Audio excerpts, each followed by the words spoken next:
Welcome to We Are the Cafe. Food and beverage business जो कि Indian economy में 14.7% का कंट्रीब्यूशन करता है, आई बिलीव काफी बड़ा कंट्रीब्यूशन है। तो आज हम जानने की कोशिश करेंगे कि food and beverage business, hotel, cafe, restaurant और छोटा सा ढाबा या एक 5 स्टार लेविश होटल, किस तरह से आप स्टेब्लिश या फिर उसका स्टार्टअप कैसे कर सकते हैं।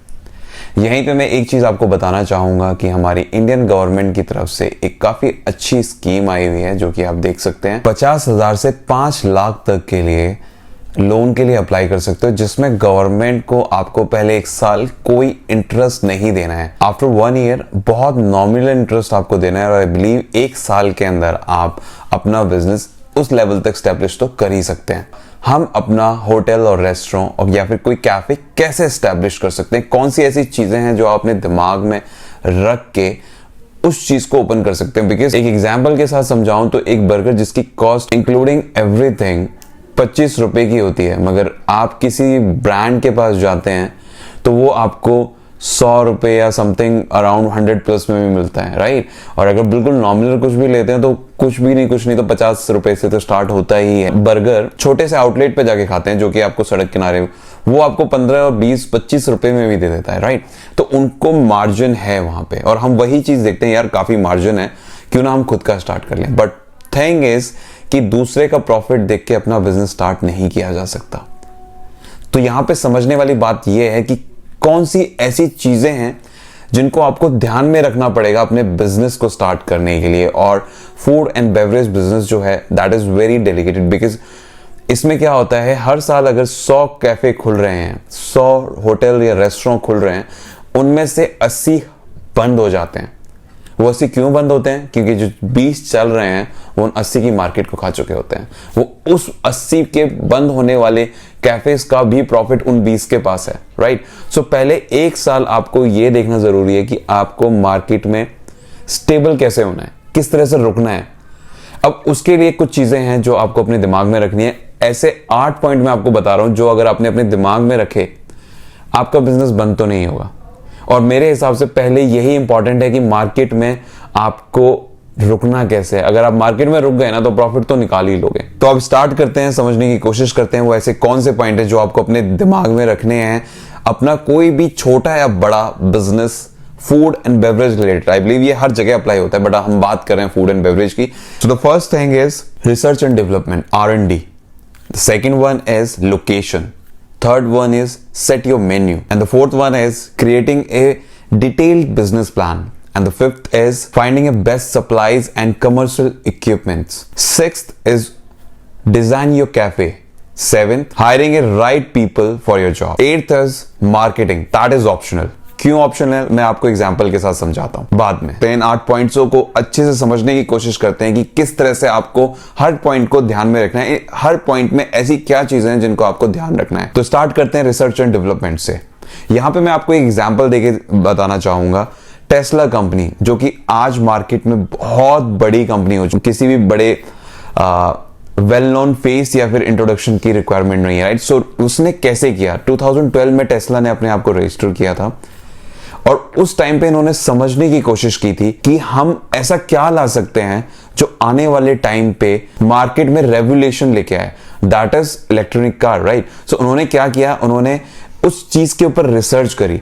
2018 में टेस्ला कंपनी को नोटिस किया गया था और 2020 में तो एलन मस्क काफी वेल नोन हो चुके थे बिकॉज ऑफ टेस्ला। तो उन्होंने 6 साल क्या किया, उन्होंने 6 साल रिसर्च एंड डेवलपमेंट की।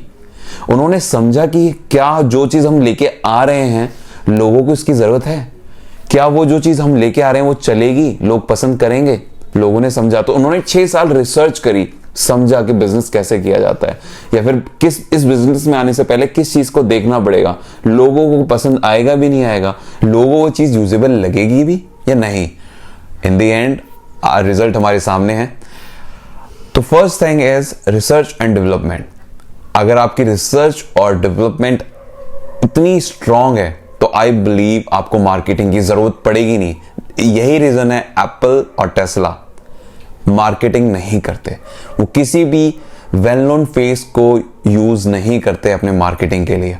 क्योंकि उनकी रिसर्च काफी स्ट्रांग थी। अब इसके अंदर जानते हैं कि क्या क्या पॉइंट्स हैं जो आपको अपने दिमाग में रखने। आप जो भी बिजनेस खोल रहे हैं, जो भी कैफे, जिस भी प्लेटफॉर्म पे जाना चाहते हैं, जिस भी लेवल का कैफे या छोटा सा भी एक चीज खोल रहे हैं या बड़े ही खोल रहे हैं, आप उस चीज में जाके टाइम स्पेंड करिए, समझिए कि कैसे वो बिजनेस चल रहा है, राइट। वो लोग उसके बाद वो डील किस तरह से करते हैं कस्टमर, बिकॉज आपके पास क्वालिटी है, आपके पास क्राउड भी है, बट आपका nature towards the customer is not good, that is the negative impact. तो आपको ये देखना है कि एक वेल नोन रनिंग रेस्टोरेंट किस तरह से अपने कस्टमर्स को डील करता है, क्योंकि कई भी सारी ऐसी सिचुएशंस होती हैं कि कस्टमर गुस्सा हो चुका है, या फिर कस्टमर बहुत खुश है, या कस्टमर कुछ और आपसे कोई गलती हो गई, उसको कुछ कंपनसेशन चाहिए, या फिर वो कुछ आपसे एक्सपेक्ट करता है कि अगर मैं नेक्स्ट टाइम आऊं तो क्या आप मुझे एक्स्ट्रा देंगे, राइट। तो ये सब चीजें भी मार्केट और रिसर्च एंड डेवलपमेंट में आती है कि किसी भी सोसाइटी में, किसी भी लोकेलिटी में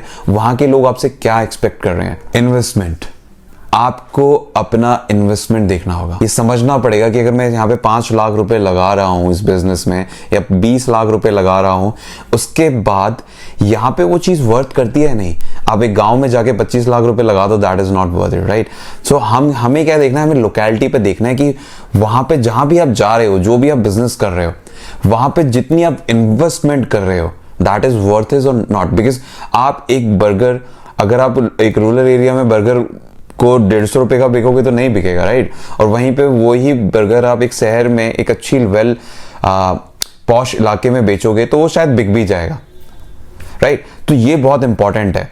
and of course taste is very important. लोगों की लाइकिंग, लोगों को चीज समझ में आ रही है या नहीं, ये भी बहुत इंपॉर्टेंट है। तो ये सब चीजें आपको रिसर्च करनी पड़ेंगी कि लोग यहाँ पे किस तरह का खा रहे हैं, किस तरह का उनका टेस्ट है, किस तरह की उनकी लाइकिंग है, ठीक है। तो ये सारी चीजें आपको अपने दिमाग में रखनी पड़ेगी। लोकेशन आपके बिजनेस में बहुत इंपॉर्टेंट रोल प्ले करती है, बिकॉज आप जहां भी, जिस भी लोकेशन पे जाते हैं, वहां पे जो भी चीज आप जो भी बिजनेस आप डालना चाह रहे हैं, वो वहां के लोग पसंद करते भी हैं या नहीं। अगर वो नहीं करेंगे तो आपकी लोकेशन का कोई फायदा नहीं है। जैसे कि मैं आपको यहाँ पे एक एग्जांपल देके समझाना चाहूंगा। जब मैं अपने कॉलेज में पढ़ता था, वहां पे एक बहुत छोटा सा एक सैंडविच और पास्ता वाला था।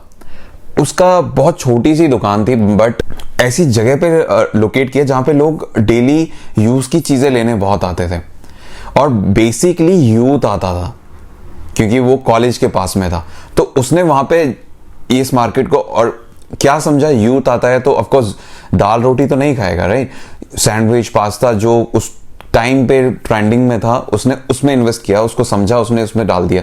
नाउ वो बहुत वेल नोन है, मैं नाम नहीं लूंगा।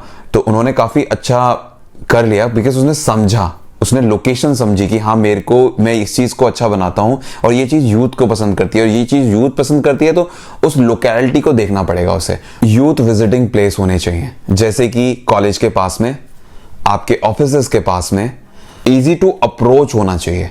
जैसे कि आपके बस स्टैंड हो गए, रेलवे स्टेशन हो गए, कॉलेज हो गया, आपकी कम्युनिटी हॉल्स हो गए, राइट। ऐसी चीजें जहां पे लोग गैदर कर रहे हैं, पेट्रोल पंप्स हो गए, ऐसी चीजें कि अगर आप इन सब चीजों के, बिकॉज यहाँ पे डेली इन एंड आउट लोग आते ही रहते हैं, और काफी सारे लोग ऐसे होते हैं जो देख के करते हैं। तो ऑफ कोर्स स्टार्टअप को ओपन करते हैं तो वहां पे लोग ना आके उस चीज को समझते हैं कि यार ये यहाँ पे खुल चुका है, चलो इसमें एक बार ट्राई कर लेते हैं। तो यूथ विजिटिंग काफी अच्छी जहां पे है, आप वहां पे इन्वेस्ट कर सकते हैं। उसके बाद प्राइस, किसी भी फूड रिलेटेड बिजनेस में लोकेशन इज वेरी इंपॉर्टेंट, और उसका प्राइस उससे भी ज्यादा इंपॉर्टेंट है। अगर आपका खुद का अपना स्पेस है तो that is well and good, but अगर आपका खुद का स्पेस नहीं है तो फूड एंड बेवरेज के बिजनेस में सबसे ज्यादा लॉस हम लोकेशन पे उठाते हैं। बिकॉज क्या होता है कि अगर आपने अच्छे रेट में लोकेशन ले ली, location is good, but lease पे लेने के बाद आफ्टर टाइमिंग जो उसका ओनर है वो उस चीज को इंक्रीज करेगा ही करेगा, उसके प्राइस को, देन उसके बाद आपको प्रॉब्लम हो जाएगी।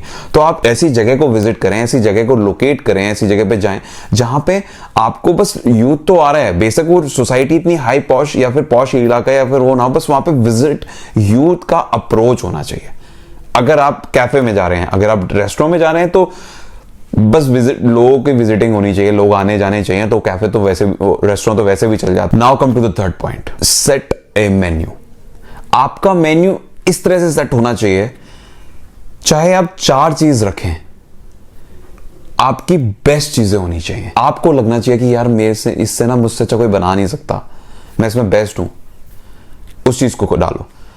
सब कुछ मत डालो मेन्यू में। अगर आप सब कुछ मेन्यू में डाल दोगे तो ऑफ कोर्स आप उसको 24/7 अवेलेबिलिटी नहीं दे पाओगे। तो आपके मेन्यू में जो है वो एनी टाइम, अगर आपके कोई भी रेस्टोरेंट के अंदर या कैफे के अंदर घुसता है, वो अवेलेबल होना चाहिए। अगर आप वो घुसा और आपने बोला, आप ही सोचिए अगर आप किसी रेस्टोरेंट में जाते हैं और उसने बोला, आपने बोला कि यार मुझे ना बर्गर खाना है, या फिर मुझे ना यार पास्ता चाहिए, या फिर मुझे ना डोसा चाहिए।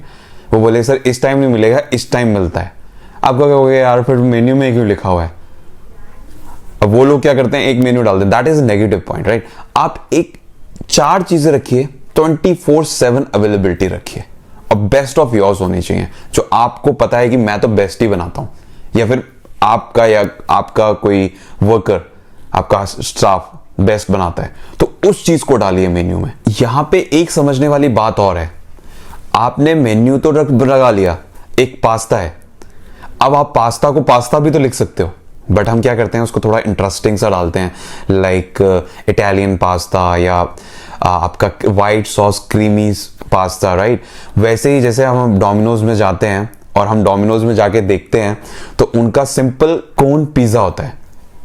कोन्स होते हैं जिनको बॉईल करते हैं और पिज्जा के ऊपर डाल के दे देते हैं with filling, dressing and garnishing के साथ, जो भी उसके प्रोसेस होता है उसके साथ। उस चीज में वो लोग क्या करते हैं, नाम बहुत यूनिक और अट्रैक्टिव यूज करते हैं, जैसे गोल्डन कॉर्न पिज्जा। उसमें उन्होंने क्या किया, गोल्डन यूज किया वर्ड का, तो गोल्डन से अट्रैक्ट कर रहा है। यार गोल्डन क्या है, तो वो सिंपल कॉर्न ही, that too boiled also, but उन्होंने थोड़ा सा अट्रैक्टिव वर्ड का यूज किया मेन्यू सेटअप में। तो आपको मेन्यू सेटअप ऐसे करना है जो, ऑफ कोर्स चीजें तो हम नॉर्मल यूज कर रहे हैं, बट उस वर्ड्स अट्रैक्टिव होने चाहिए, लगना चाहिए।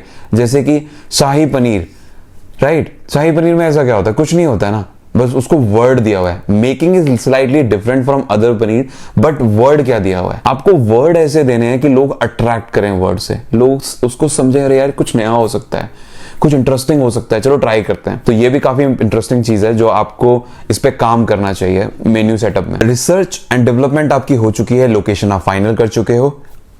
प्राइसिंग, अगर आप रूरल एरिया में हैं, वहां पे जैसे कि लोकल एरिया इतना ज़्यादा पॉश नहीं है, वहाँ पे आप अपने प्राइसेस को, एक प्लेट पास्ता को 200 रुपये रखोगे तो कोई नहीं खरीदने वाला है।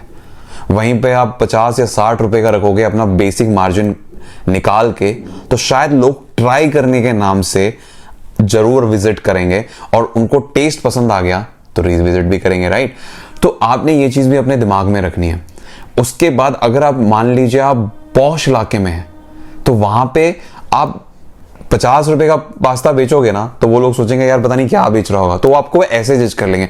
तो लोकेलिटी के ऊपर प्राइसिंग बहुत जरूरी है। और मेन्यू की विजिबिलिटी, जैसे मैं अभी कुछ टाइम पहले KFC जा रहा था, तो वहां पे लिखा हुआ था 69 में 4 बर्गर, राइट, वेज और नॉन वेज बोथ। बट अंदर जाके देखा तो 69 इज द बेसिक प्राइस, उसके ऊपर वो GST भी लगाएंगे, सर्विस टैक्स भी लगाएंगे, और उसके बाद बोलेंगे सर आपको इसके ऊपर कुछ चीज ऐड करनी पड़ेगी, तो वो मिलू के वही 150, 200, 150, 160 रुपए हो जाते हैं, राइट। तो पर मैं अंदर क्यों घुसा, 69 में 4 बर्गर मिल रहे हैं यार, वेरी इंटरेस्टिंग, चलो कर लेंगे, कुछ नहीं तो 4 बर्गर ही खा लेंगे, 69 में बहुत सही है। मेरे को कितने 15 रुपए का बर्गर नहीं मिला। अंदर जाके देखा तो कुछ और सीन है। दिस इज नॉट झूठ, ऐसा नहीं है कि उन्होंने झूठ बोला, उन्होंने झूठ कुछ नहीं बोला, उसके नीचे एक स्टार लगा के TNC भी लिख दिया जाता है, टर्म एंड कंडीशन अप्लाई, जो कि हम कभी पढ़ते ही नहीं है और कोई भी नहीं पढ़ता। तो आपने क्या करना है, आपने अपनी इंटरेस्टिंग डील के साथ जो भी आपका मेन्यू है उसको विजिबल करना है कि लोग उसको पढ़ के आपके कैफे या होटल के अंदर घुस जाएं, राइट। तो आपने ये चीज ध्यान में रखनी है। Now come to the fourth point कि क्रिएटिंग ए डिटेल बिजनेस। क्या है डिटेल बिजनेस, किस तरह क्या चीज ध्यान में रखें, राइट। तो आपने क्या करना है, आपने ना चीजें समझनी है। लोकेशन फाइनल हो चुका है, मेन्यू मतलब आपने मेन्यू सेट कर लिया क्या क्या किस तरह से है, ठीक है। आपने रिसर्च को छोड़ दो। तो इन सब चीजों में आपने क्या करना है, किस तरह से डिटेल बिजनेस करना है, मैं एक छोटी सी कैलकुलेशन के साथ बताता हूं आपको। लोकेशन, मान लीजिए 15,000 रुपए आपने महीने का किराया देना है, ठीक है। उसके बाद आपने हर रोज का अपने बिजनेस में, मतलब मान लीजिए 1,000 रुपए आपको रोज अपने बिजनेस में, अपने कैफे में डालने ही डालने हैं, बिकॉज दूध लेने हैं, सप्लाईज लेनी है, जो कि इन्वेस्ट करना है, ठीक है। हर महीने का 5,000 रुपए बिजली का खर्चा मिनिमम मैं लेके चल रहा हूं, just for sake of your calculation, आपको समझ में आए किस तरह से काम करता है बिजनेस। तो जी 20,000 रुपए का, तो जी 15,000 रुपए किराया, 5,000 रुपए बिजली का बिल, 1,000 रुपए रोज का, तो मतलब 30,000 रुपए महीने का रोज का इन्वेस्टमेंट हो गया उसके अंदर। तो कितना हो गया? 20 + 30 50,000 रुपए। अब जी आपने कुछ इक्विपमेंट्स लिए होंगे, that is one time investment. अब यहां पे आपने एम्प्लॉय की सैलरी भी देनी है, मिनिमम ले लीजिए यार, 12-15,000 से तो नीचे कुछ नहीं जाएगा। 65,000 रुपीज हमारे यहाँ पे हो गए। आपको every month you have to invest 65,000 rupees. अगर आप सब चीज कट शॉर्ट भी करते हैं तो ट्रस्ट मी 50,000 रुपए तो आपको इन्वेस्ट करने ही पड़ेंगे। Every month you have to put 50,000 रुपए अपने बिजनेस में, कैफे को रन करने के लिए। कितने टाइम तक चला लोगे? किसी को बासी चीज तो नहीं खिलाओगे ना, सब कुछ फ्रेश रखोगे जब भी तो लोग नोटिस करेंगे। पे अगर मान के चलिए आज आपका बिजनेस नहीं चला, 1 महीने नहीं चला, 2 महीने नहीं चला, 3 महीने नहीं चला, 4 महीने नहीं चला, अब आप अपने जो स्टाफ है उसकी भी सैलरी देनी है, वो तो नहीं करेगा काम फ्री में। तो आपके पास हर महीने का 50,000 रुपए, मतलब साल का 6 लाख रुपए आपके पास सेविंग में होना चाहिए, जो आप अपने बिजनेस में डाल सको। उसके बाद जो आपने इन्वेस्टमेंट करी है दैट इज अलग, that is totally different story. कि 6 लाख रुपए, 5 लाख, 6 लाख रुपए आपने लगा के अपना सेटअप किया, मगर 5 से 6 लाख रुपए आपको उसको रन करने के लिए चाहिए। That is very important. हमें वो समझ में नहीं आता। हमें ये जरूर समझ में आता है कि नहीं यार उसने तो 25 का बर्गर 50 में बेच दिया, ठीक है आप अपना मार्जिन खींचोगे, बट उसके बाद क्या? उसके बाद ये है कि आपको अपना कैफे रन करने के लिए इतना अमाउंट इन्वेस्ट करना ही पड़ेगा, जो हम लोग नहीं सोचते हैं। हाँ, एक टाइम बाद जब हम उन लेवल पे पहुंच जाएंगे शायद हमें उस चीज की जरूरत नहीं पड़ेगी, और हम 50,000 इन्वेस्ट करेंगे तो हमारी इनकम शायद 1 लाख से ऊपर हो जाएगी, राइट। और काफी सारे जो मेरे ऐसे दोस्त हैं जिन्होंने इनिशियल डेज पे अपने आप को लॉस में भी रख के चलाया है, बिकॉज दे बिलीव कि उनकी क्वालिटी इज गुड। लोग धीरे धीरे नोटिस करते हैं। एक साथ 100 लोग आपके पास नहीं आएंगे, 100 लोगों को आने के लिए टाइम लगता है, और टाइम चीजों को डालने के लिए इन्वेस्टमेंट लगती है। Your idea is good, everything is good, but everything needs times. अच्छी चीज को होने में समय लगता है। तो अब बात करते हैं finding A best supplies and commercial equipments. यहां पे मैं एक चीज बताना चाहूंगा कि बहुत सारी ऐसी ऑनलाइन वेबसाइट्स पे भी आप विजिट करके, या फिर किसी भी मार्केट में, लोकल मार्केट में आप किसी भी, आपको रेंट बेस पे, लीज पे अपना प्रोडक्ट, कोई भी इक्विपमेंट्स आपको लीज पे दे देंगे। तो यहां पे आपकी कॉस्ट कटिंग हो जाएगी। जैसे कि आप मान लीजिए आप इस बिजनेस में नए हैं, तो आप इक्विपमेंट अगर खरीदने जाएंगे तो शायद आपका इक्विपमेंट ही 1 लाख रुपए के आसपास पहुंचेगा, राइट। सो आप क्या कर सकते हैं, कुछ इक्विपमेंट जैसे हॉट प्लेट हो गई, कोल्ड प्लेट हो गई, आपका टोस्टर हो गया, ये राइट, आपके फ्रिज हो गए, एंड योर चूल्हे हो गए, और आपका ओवन हो गया। ये सारी चीजें हैं जो एक बेसिक रिक्वायरमेंट्स हैं। अगर आप इनको परचेज भी करने जाते हो तो ये 1 लाख तो वैसे ही टच कर जाएगा। तो आप क्या कर सकते हो, मंथली बेसिस पे रेंट पे ले सकते हो। तो उससे क्या होगा, आपकी कॉस्ट कटिंग हो जाएगी, आपको सेविंग्स हो जाएगी, एक साथ पैसा नहीं डालना पड़ेगा, और वो भी काफी नॉमिनल होते हैं। तो ये मार्केट में बहुत लोग अवेलेबल हैं। तो आई सजेस्ट कि सब चीज परचेज करने से अच्छा है रेंट पे ले लो। और अगर आपका प्रॉफिट लग रहा है तो धीरे धीरे चीजें रिप्लेस करते रहो, धीरे धीरे उस रेंट वाली को निकालते रहो, अपनी परचेज करते रहो अपने प्रॉफिट से। अब बात करते हैं कि काफी सारी ऐसी सप्लाईज हैं जो हम डेली यूज में यूज करते हैं, जैसे नैपकिन्स हो गए, हमारे माउथ फ्रेशनर्स हो गए, हमारे केचप हो गया, सॉसेस हो गए, है ना, और हमारा मिल्क प्रोडक्ट हो गया, ब्रेड प्रोडक्ट्स हो गए, पास्ताज हो गए, रॉ प्रोडक्ट हो गया जो हम यूज करेंगे, कटलरी, क्रॉकरी हो गई। तो इसके लिए हमें इन्वेस्ट करना है, तो ये हमें रेगुलर बेसिस पे चाहिए। नैपकिन्स हमें हर महीने खरीदने पड़ेंगे, हमें दूध डेली बेसिस पे लेना पड़ेगा, हमें ब्रेड डेली बेसिस पे लेने पड़ेंगे, हमें काफी सारे ऐसे इक्विपमेंट्स हैं, जैसे क्रॉकरी हो गई, टूटती आती है, नहीं लेनी पड़ती है, तो ये सब रेगुलर बेसिस पे आपको परचेज करना पड़ेगा। तो उसके लिए बेस्ट डीलर ढूंढना आपको बहुत जरूरी है, जिससे आपको सभी चीजें नॉमिनल प्राइसेस पे मिले। तो यहाँ पे मैं एक चीज बताना चाहूंगा कि जो भी आप इक्विपमेंट ले रहे हैं, हर चीज के लिए डिफरेंट इक्विपमेंट मत लीजिए। आपकी कॉफी मशीन है जो भी कॉफी के साथ काफी सारी चीजें बनाती है, cappuccino, your coffee, your black and white, there even tea, there so many things जो एक कॉफी की मशीन कर सकती है, तो आई सजेस्ट कि आप ऐसे इक्विपमेंट लीजिए जो मल्टीपर्पज हो। अवन लीजिए तो ऐसा लीजिए जिससे मल्टीपर्पज हो, ना कि बस अपने अवन में आपने बस पिज्जा ही रोस्ट करना है। आप उसमें ऐसा भी लीजिए कि किसी और चीज को बेक भी कर सको, राइट। तो इस तरह का आपके अवन आपको परचेज करने हैं, मल्टीपर्पज इक्विपमेंट बेसिकली इस टाइप का आपको इन्वेस्टमेंट करनी है इक्विपमेंट्स पे। Now come to the next point, design your cafe. आपको अपना कैफे किस तरह से डिजाइन करना चाहिए। तो यहां पे जानने वाली बात यह है कि आप अगर अपने कैफे को ज्यादा सिटिंग स्पेस दे देंगे तो कंजेस्टेड हो जाएगा। कंजेस्टेड हो जाएगा तो लोग बैठ नहीं पाएंगे। आप 10 लोगों के बैठने की जगह बनाइए, लेस सिटिंग स्पेस बनाइए, उसको कंफर्टेबल बना दीजिए। बस स्कीम्स लेके आइए, 4 लोग बैठे मगर आराम से बैठे। बिकॉज कंजस्टेड कर दोगे ना तो कोई, आप उसमें 4 की जगह 10 कर दोगे और 10 लोग भी आराम से नहीं बैठ पाएंगे ना, तो सब किचपिच हो जाएगा। वो शायद उस टाइम तो आपके पास बैठ जाएगा, नेक्स्ट टाइम नहीं आएगा, राइट। तो 4 लोगों का रखिए, थोड़ा कंफर्टेबल रखिए, डिजाइन करिए ऐसा थोड़ा अट्रैक्टिव लगे। बुक्स रख दीजिए, वाईफाई दे दीजिए, ऐसी स्कीम्स दीजिए उनको कि लोग बैठे आपके पास। आज की डेट में wifi is very common thing, her cafe में मिल जाता है। बिकॉज क्यों मिलता है वहां पे हमें, क्योंकि लोग उससे ना अटैच हो जाते हैं। लोग जब अपने फोन को यूज करने लगते हैं, कब 5 से 15 मिनट हो जाते हैं किसी को पता नहीं चलता। तो वो जो 15 मिनट बैठते हैं ना, तो होता क्या है, जब साथ वाला खाता है ना तो मन करता है यार ये ऑर्डर कर लेते हैं, राइट। बुक्स पढ़ते हैं, तो बहुत सारी ऐसी चीजें हैं जिसको आप दिमाग लगा के अपने कैफे के अंदर डालते हैं। इस तरह से आपको अपना कैफे डिजाइन करना है। थीम बेस्ड बनाइए। आज की डेट में बहुत कॉमन है थीम।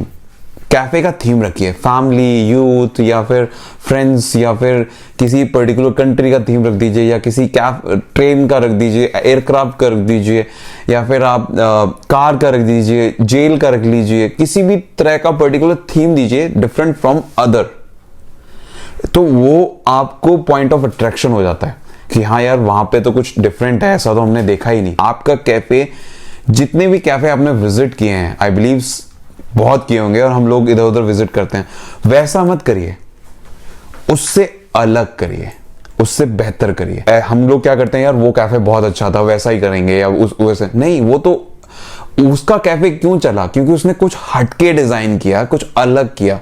आपने भी क्या करना है, हटके और अलग, जो लोगों को अट्रैक्ट करे, राइट। मेन्यू इस तरह से विजिबल होना चाहिए, जैसे कि आप किसी भी डोमिनोज ले लीजिए, मैकडी ले लीजिए, बर्गर किंग ले लीजिए, बर्गर सिंह ले लीजिए, किसी भी फूड आउटलेट को ले लीजिए, आप मेन्यू पढ़ के अंदर जाते हैं। इवन हम बाहर के फॉरेन कंट्रीज का एग्जांपल लें तो लोग क्या करते हैं, एक बोर्ड लगा देते हैं, वुडन बोर्ड, उस पर लिख देते हैं डील ऑफ द डे या फिर मेन्यू ऑफ द डे। उसके बाद उसको मेन्यू को लिख देते हैं, बड़ा अच्छा डेकोरेट करते हैं वो उस चीज को। तो हम उस चीज को पढ़ते हैं, अरे आज यहाँ पे ये है, और उसके अंदर घुस जाते हैं कैफे के अंदर। तो आपने ना इस तरह से डिजाइन करना है, कुछ क्रिएटिविटी डालनी है कि लोग समझें कि यार आज कुछ नया है। इवन वो एवरीडे वही रिपीटेड मील्स होती हैं। सेम चीज मैकडी क्या करता है, एलईडी टीवीज लगा के रखता है ऊपर, उन्हीं में रूटीन में उन्हीं चीज को चलाता रहता है। सेम वही 4 या 25 तरह के उनके पास बर्गर हैं जिनको वो अलग अलग नाम से साल या हर 6 महीने में लॉन्च करता रहता है। को अपनी विजिबिलिटी पे काम करना है लोगों को ना, चाहे सेम आप वही चीज बेच रहे हैं बट लोगों को कुछ अलग लगना चाहिए, बिकॉज चेंज इज नेसेसरी। अब बात करते हैं स्टाफ हायरिंग की।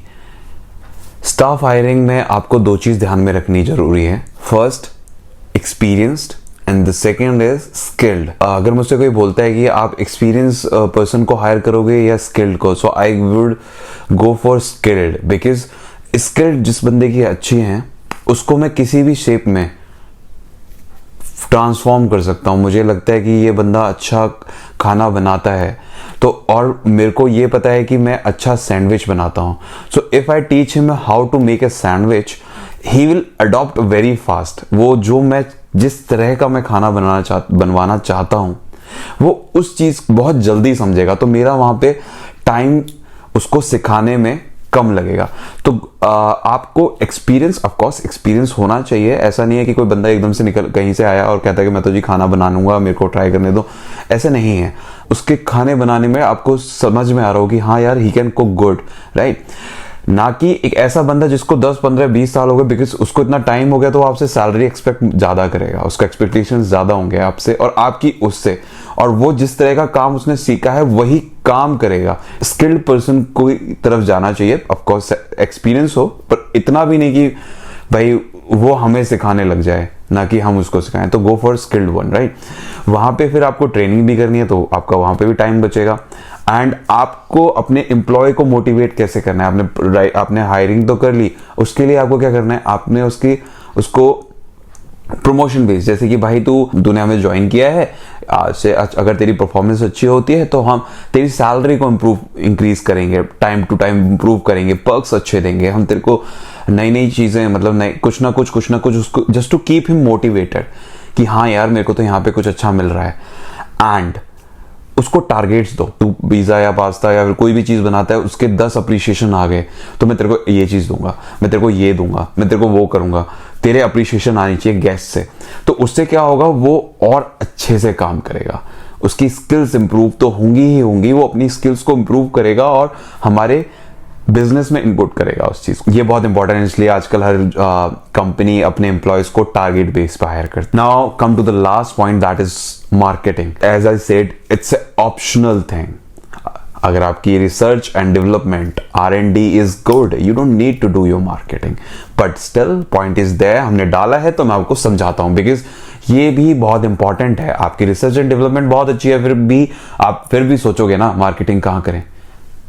All social media handles, Facebook, Twitter, Instagram, Quora, हर जगह डाल दो, हर जगह mouth to mouth, posters, cups, mugs, T shirt, जैसे मेरी टी शर्ट्स हैं, राइट। जैसे मैंने एज आई सेड कि यहाँ पे एक बात याद आई कि जैसे हमारे 1000 सब्सक्राइबर हो जाएंगे, हम टी शर्ट्स और मग का गिव अवे करेंगे। तो आप सभी से रिक्वेस्ट है, हमारे 1000 सब्सक्राइबर में आप सभी का योगदान है। हमारी we are the cafe family को 1000 लोगों तक जोड़ने के लिए आप सभी को मैं धन्यवाद करना चाहूंगा एडवांस। सो प्लीज हमें सब्सक्राइब करिए, इस फैमिली को और बड़ा बनाइए।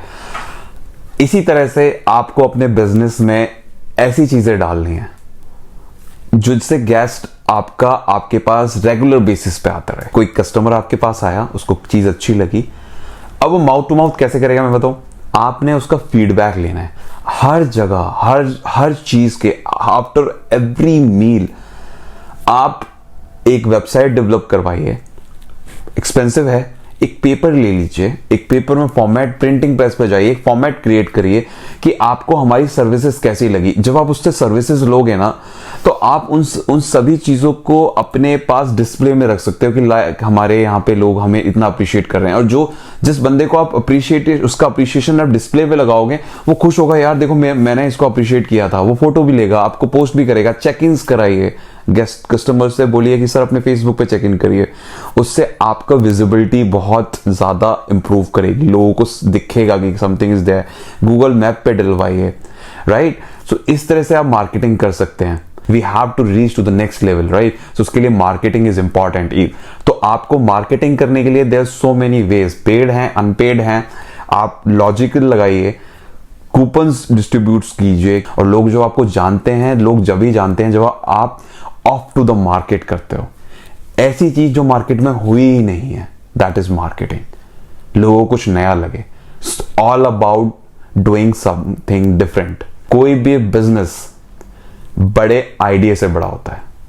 Think about it. I hope आपको ये मेरी केस स्टडी अच्छी लगी होगी। हम यहाँ पे हैं, आपको अगर किसी भी तरह से हमसे हेल्प चाहिए, we are happy to help you out. ये वीडियो आपको इंटरेस्टिंग लगी, आपको समझ में आता है कि आपका फायदा हुआ है, वीडियो को लाइक करिए और यस, चैनल को सब्सक्राइब करना ना भूलिएगा। तो thank you so much guys for watching.